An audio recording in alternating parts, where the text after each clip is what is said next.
तो दोस्तों स्वागत है आपका ट्रेडिंग हब 101 में। और आज हम बात करने वाले हैं एडवांस बॉलिंजर बैंड स्ट्रेटेजी के बारे में।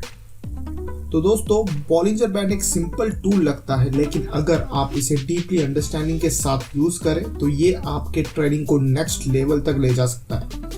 आज हम कुछ एडवांस कॉन्सेप्ट डिस्कस करेंगे जो आपको स्मार्टर ट्रेडिंग डिसीजन लेने में मदद करेगी। तो दोस्तों बॉलिंजर बैंड एडवांस को जानने से पहले बॉलिंजर बैंड के कुछ बेसिक समझते हैं। बॉलिंजर बैंड एक तरह का प्राइस इंडिकेटर है जो कि वॉलेटिलिटी को मेजर करता है। ये 3 लाइन से मिलकर बनता है, middle line, upper band, lower band. In short ये अपर और लोअर बैंड मार्केट के वॉलेटिलिटी को दिखाता है। मिडल लाइन ये एक सिंपल मूविंग एवरेज होता है जो एवरेज प्राइस को शो करता है।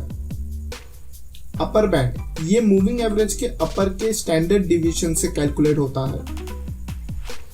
लोअर बैंड ये मूविंग एवरेज के नीचे एक स्टैंडर्ड डिवीजन से कैलकुलेट होता है। ये काम कैसे करता है? जब मार्केट वॉलेटाइल होता है तो बैंड वाइड हो जाता है, मतलब अपर और लोअर लाइन दूर हो जाते हैं।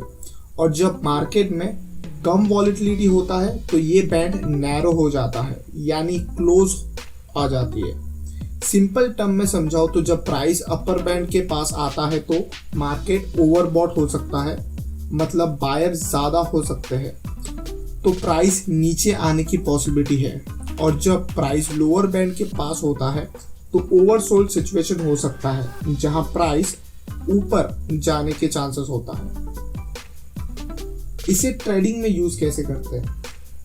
ओवरबॉट ओवरसोल्ड कंडीशंस होते हैं। जब प्राइस अपर बैंड को टच करता है तो ये एक सिग्नल हो सकता है कि प्राइस नीचे आने वाला है, और जब लोअर बैंड को टच करता है तो प्राइस वापस ऊपर जाने की पॉसिबिलिटी होती है। स्क्वीज जब बॉलिंजर बैंड काफी नैरो हो जाता है तो ये सिग्नल देता है कि मार्केट में ब्रेकआउट आ सकता है, मतलब कि प्राइस या तो सिंप्लिसिटी में ऊपर जाएगी या तो नीचे।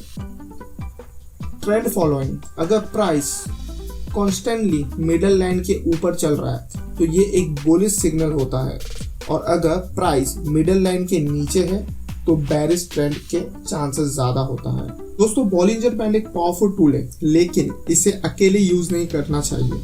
हमेशा दूसरे इंडिकेटर के साथ कंफर्म करना जरूरी होता है, जैसे RSI या MACD।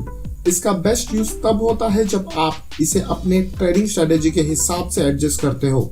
आपको ये समझना है कि बॉलिंजर बैंड के सिग्नल्स हमेशा 100% एक्यूरेट नहीं होते हैं। तो हम एडवांस देख लेते हैं। तो सबसे पहले आता है Bollinger band squeeze breakout strategy. Bollinger band squeeze एक इंपॉर्टेंट एडवांस स्ट्रेटेजी है जिसमें आपको वॉलेटिलिटी को एनालाइज करके ब्रेकआउट आइडेंटिफाई करते हैं। सो बॉलिंजर बैंड स्क्वीज क्या है? जब बॉलिंजर बैंड नैरो हो जाता है तो इसे बॉलिंजर बैंड स्क्वीज कहते हैं। इसका मतलब मार्केट में वॉलेटिलिटी कम है, लेकिन ये एक इंडिकेशन है कि एक बड़ा प्राइस मूवमेंट आने वाला है। स्क्वीज के बाद प्राइस या तो ऊपर जाएगी या तो नीचे, तो इस पॉइंट पर ट्रेडिंग काफी प्रॉफिटेबल हो सकता है।